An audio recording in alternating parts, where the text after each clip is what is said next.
और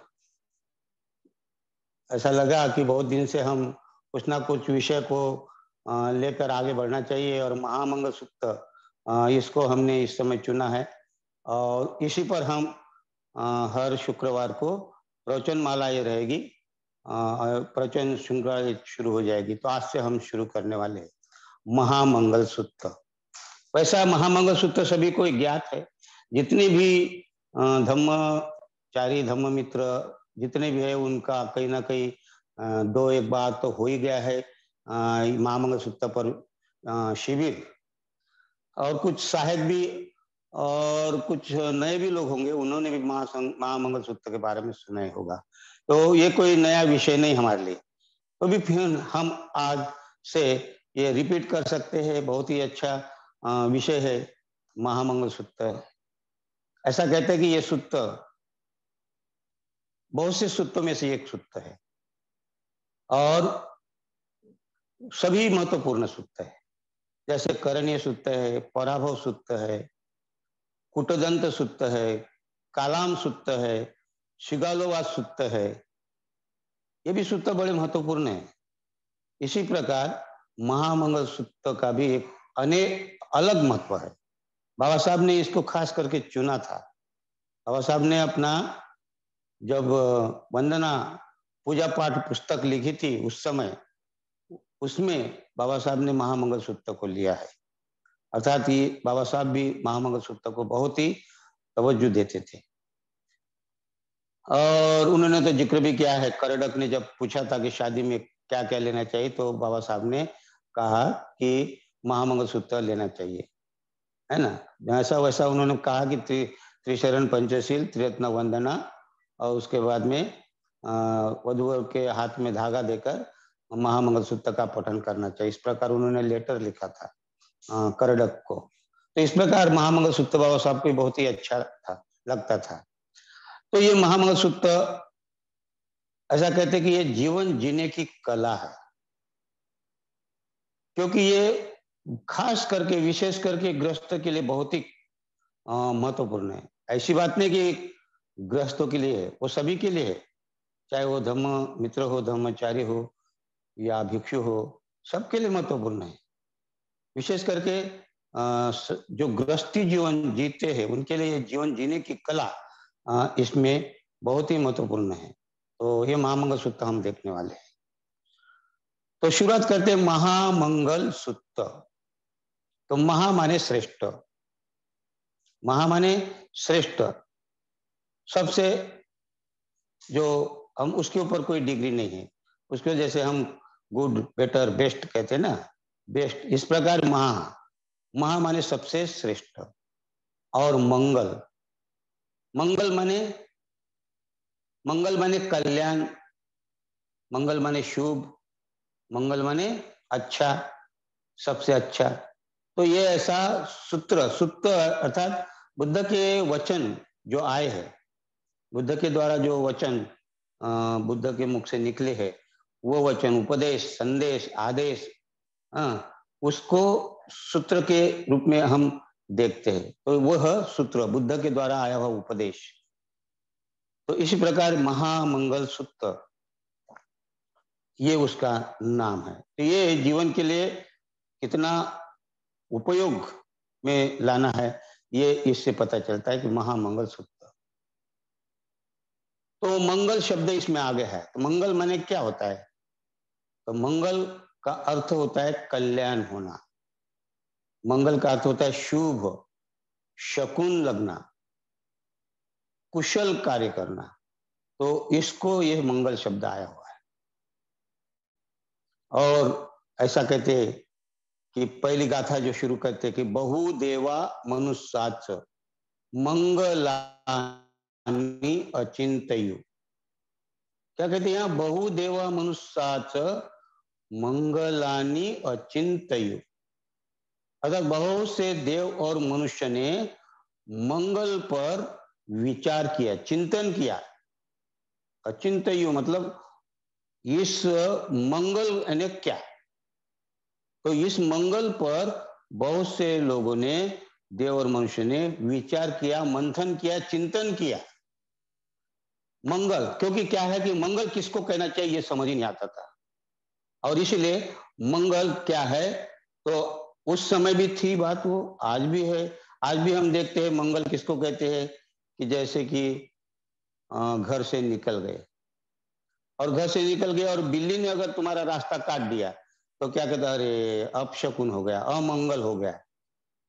हाँ, तो इस प्रकार की भ्रांतियां उस समय भी थी, आज भी है, क्योंकि उसको अमंगल कहते थे, किसी बिल्ली ने रास्ता काट दिया कि अमंगल हो गया। अगर घर में अब बिल्ली ने काट दिया रास्ता, और मान लीजिए आप जा रहे हैं, बिल्ली ने काट दिया, और आपके गाड़ी के नीचे अगर बिल्ली मर गई, तो वो बिल्ली के लिए तो आप अमंगल हो गए ना। लेकिन अपन वो नहीं देखते कि अब बिल्ली ने रास्ता काट दिया है तो हमारा कार्य नहीं होगा, आज हमारा मंगल नहीं होगा। इस प्रकार की भ्रांतियां हम मन में ठान के रखे।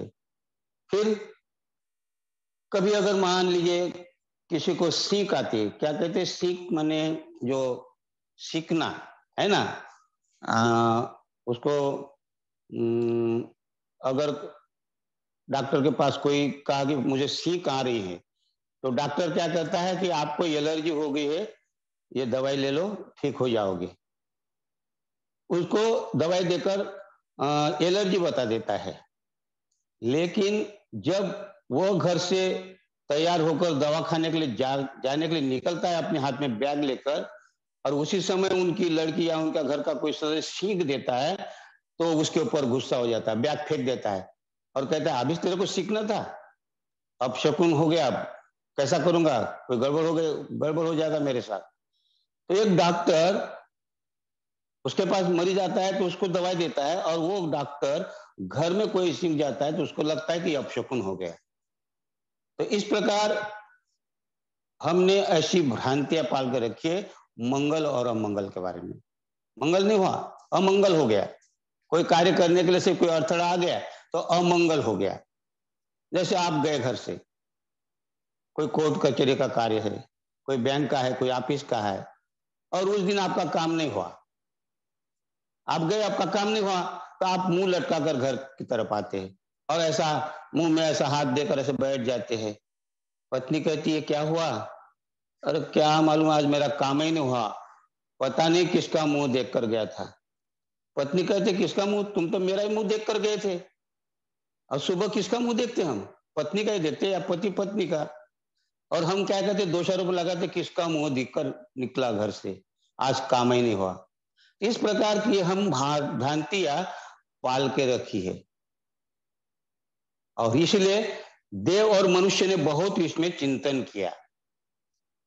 देव और मनुष्य अब चिंतन करना, क्योंकि मंगल किसको कहना चाहिए और अमंगल किसको कहना चाहिए, इनको भी ऐसा लगने लगा था कि ये हमें जमता नहीं। इसके चिंतन करते थे, लेकिन उनको कोई निष्कर्ष नहीं निकला। तो अभी अपने को देव और मनुष्य ये शब्द है। मनुष्य के लिए तो ठीक है, मनुष्य है हम लोग, लेकिन कभी कभी हमें भ्रांति निर्माण होती है, हमें संभ्रम निर्माण होता है कि ये देव कहां से आए। तो बुद्ध धम्म में देव उसको कहा गया है, धम्म पद में कहा है, न कुज्जय सच्चंग भने न कुज्जय दज्जा पश्चिमपी याचितो एते ही थाने ही गच्छे देवान संति के। क्या कहा है, सच्चंग भने अर्थात सत्य बोलना, सत्य बोलने वाला, सच्चंग भने। दूसरा कहते न कुज्जय, कुज्जति, कुज्जय मने गुस्सा करना, क्रोध करना। तो यहां क्या कहते हैं, न कुज्जय अर्थात जो क्रोध नहीं करता, जो सत्य बोलता है, जो क्रोध नहीं करता। और कहते दज्जाप सिंपी याचितो, दज्जाप सिंपी याचितो, याचितो माने याचक, याचक याचना करने वाला। और दज्जापस्सीपी अर्थात हमारे पास में थोड़ा भी क्यों ना हो, लेकिन उस थोड़े से थोड़ा भी है, अगर कोई आपके पास में आता तो उस थोड़े से में से थोड़ा भी अगर वो देता है, दान करता है आने वाले को, ये नहीं कहता कि मेरे पास अभी इतना ही है मैं नहीं देता। तो थोड़े में से थोड़ा भी अगर अपने पास का जो देता है, और जो क्रोध नहीं करता, और जो हमेशा सत्य बोलता है, उसको कहते हैं ये ते ही तीर्थाने। ये तीन प्रकार, ये तीन ठान माने तीन स्थान में जो परिपूर्ण है, ये ते ही तीर्थाने ही गच्छे देवान संतिके। संतिके माने पास, वो समझो कि देव गति के पास है, वो समझो कि देव के पास है, अर्थात वो देव का है। उसको बुद्ध ने साफ साफ धम्मपद में कहा है कि देव इसको कहा गया। तो इसका अर्थ ही जो सिलवान है और जो ध्यान करता है और जो सच बोलता है, तो ये देव कहा गया है। और भी अगर आप वंदन पुण्यानुदन में अगर आप पढ़ते हैं तो वहां कहा है दानं ददंतु श्रद्धाय। दानं ददंतु श्रद्धाय, जो श्रद्धा पूर्वक दान देता है। शीलं रखंतु सब्बदा, और जो शील का पालन करता है। क्या कहते हैं? दानं ददंतु श्रद्धाय शीलं रखंतु सब्बदा भावना भीरता होंतु गच्छन्ति देवता गता। अर्थात